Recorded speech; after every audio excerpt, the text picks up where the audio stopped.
Welcome to Smart Stewards Money Podcast, financial conversations for millennials and adults. On this podcast, we'll be sharing practical tips and insight on personal finance for both millennials and adults. We'll be bringing in experts and guests from various fields to share their knowledge and experiences on personal and business finance. Of course, we'll be addressing common misconceptions and answering your burning questions about money management. Our goal is to equip you with the knowledge and tools you need to make informed financial decisions about how to make, manage, multiply money, build wealth, and achieve your financial goals. My name is Shola Adeshaki, and I'm going to be your host on this journey. You're in for an amazing time with us. So sit back today, grab a cup of coffee, and let's dive into the world of personal finance together. Hello, welcome to another edition of Smart Stewards Money Podcast, where we have financial conversations for both young and old, Gen Z, millennials, adults, and whatnot. On today's episode, we'll be talking about how to monetize your network.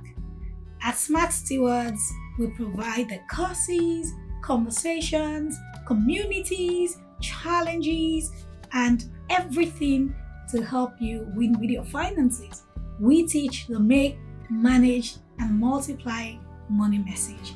As they say, your network determines your network.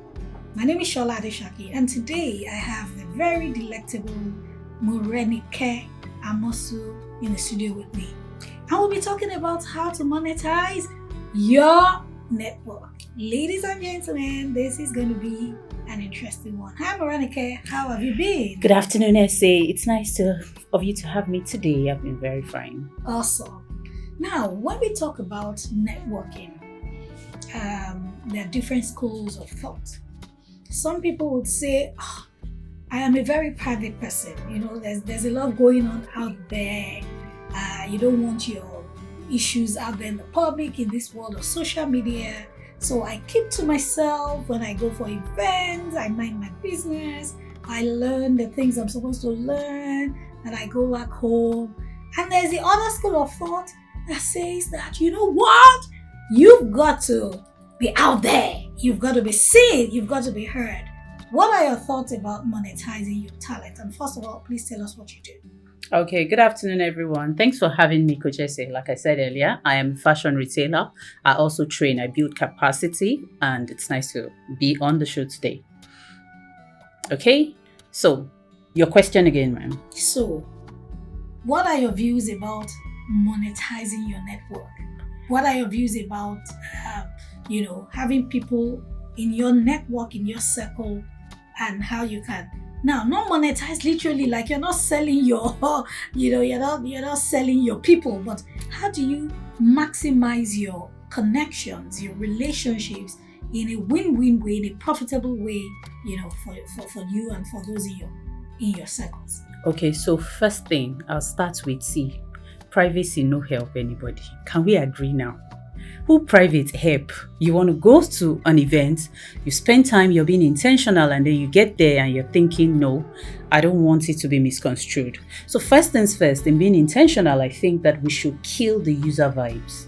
So I think that where the conflict is when you're trying so hard to maximize your network and you're seen as parasitic.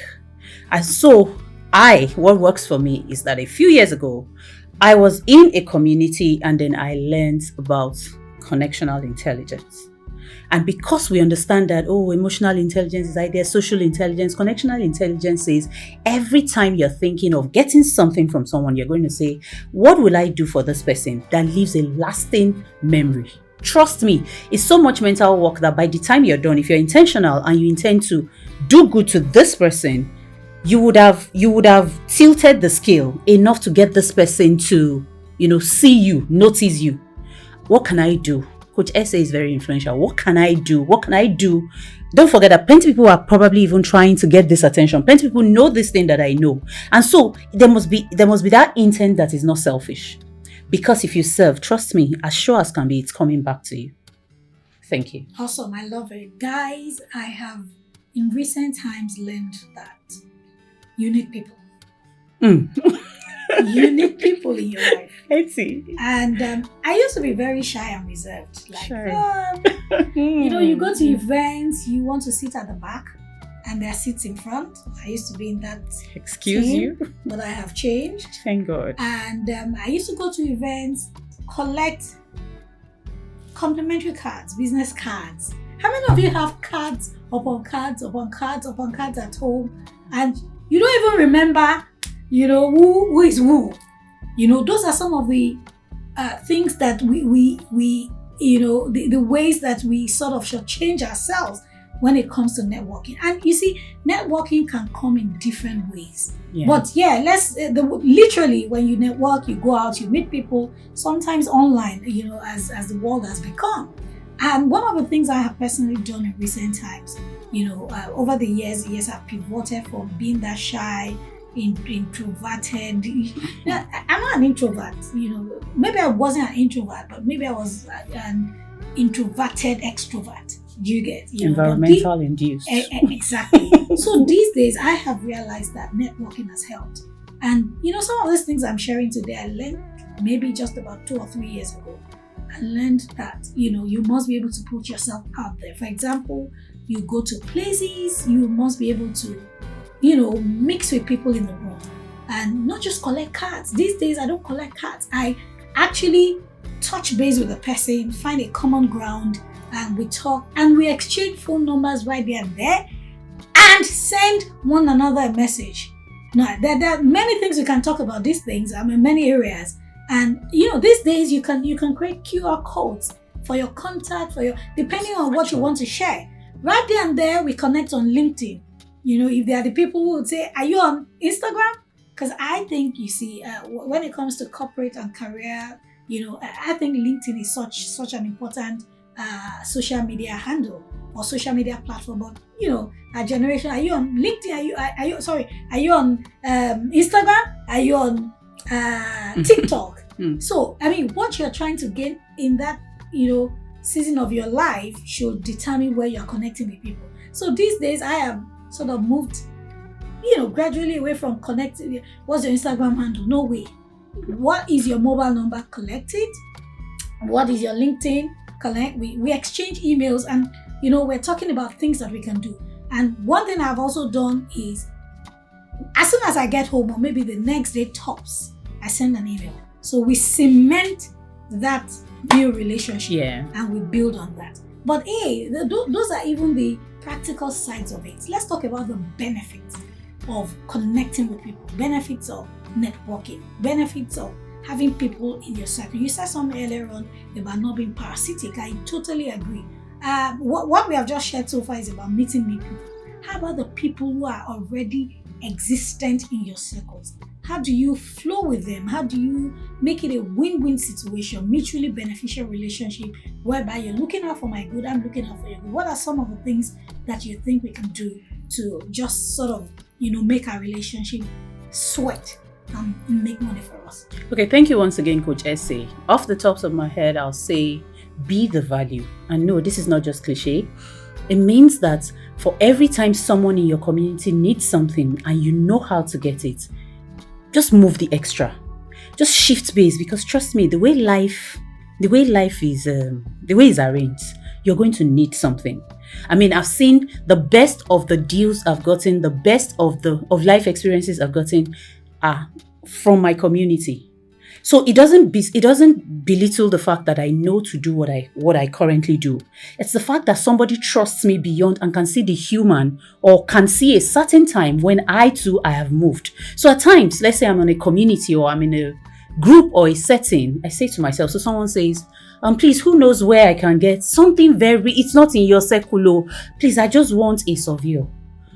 You don't have to be I'm sure at times you can scroll, but you're thinking, but if I know a surveyor, what does it stop? And you can still put caveats that says, oh, it's on you, I'll just connect both of you. Oh, I'll do this. But don't be that person who, until you wake up and have a need, because plenty of people who have a need, who claim they don't get solved, have not been there for people. So you have people come into communities with intent. Is it bad? No. Go there. I'll say the first 100 days, just be useful. Who would help us be posting daily reminders? You are there. Because really, that's at that time, probably that's what the admin needs or the convener until you wake up one day. So the benefit of being there, being intentional, not being parasitic, is that life gravitates towards value. If you walk into a physical conference and there's no need for you, you say, okay, can I help the maybe sitting arrangements? Oh, can I help that mom who came in with a baby? Once you decide to look, there's immense ways to be of value to people around you. And I'll say that being value never fails to deliver. That's what I'll say. I love it. As smart stewards, we teach the 4 types of wealth: financial wealth, physical wealth, time wealth, and of course social wealth. It is important, and they will say that the people around you influence you the most. I'm trying to paraphrase that. And yes, in one of our courses, we thought, I think the 5 C's of money. Sometimes when we think about money, we only think it is what you have in your bank account or what you have in your wallet. But there are other things that, that are money that are not exactly, the cash or the currency. For example, credible contacts. That's I'm not going to go into the 5 C's here, but credible contacts. I remember there was a day I needed to seal some transaction, and to close a deal. And, I need money in, I don't want to mention the amount, 9 digits. I need that money within 30 minutes. And I placed a call to a friend. Within 20 minutes, we were able to raise, now what's 9 digits now? 7 digits is, 8, it was 9 digits. And we raised the money within 20 minutes. You see, I didn't have the money in my bank account, but I had just one credible contact who had 5 other credible contacts. So that's, but I wouldn't have been able to do that if I had not shown myself as a credible person. Yeah. If I'd collected money in the past, if I'd, cheated people, if I'd done things that would make people feel like that one no go. So you see, like you said, it's about value. The value you bring to the table. It's about credibility. It's about good character. That's one of the ways you can effectively monetize your network. So as we sum this together, guys, I am saying that money is good, assets are good, land is good, property is good, but there are times that these things will be inconsequential in the face of life challenges, in the face of a need. You are somewhere stuck in traffic, your children are in school, and you can call somebody to say, you know what, help me pick my children. I know, we've got you. Or you are meant to speak somewhere and for whatever reason your flight is delayed and you call someone, you must have people in your network. True. Somebody said that if you find yourself in a dire situation, in a quandary, and you cannot even raise the money that you need, and you go through your phone and you cannot call 5-10 people who can help you, you need to either reappraise yourself, reappraise first. Your character, or reappraise the people that you have in your circle. So guys, what we are saying is that people are important. The kind of people that we must be intentional. I read a book a while ago that's saying something about having an audit of your contacts. You must be intentional. Sometimes you can curate the people in your circle, either by profession. I have a friend who prays with me. I have a friend when I want to have fun and enjoy my life. I have a friend when I need mentoring in career. I have a friend. You can deliberately curate your inner circle. And you know what?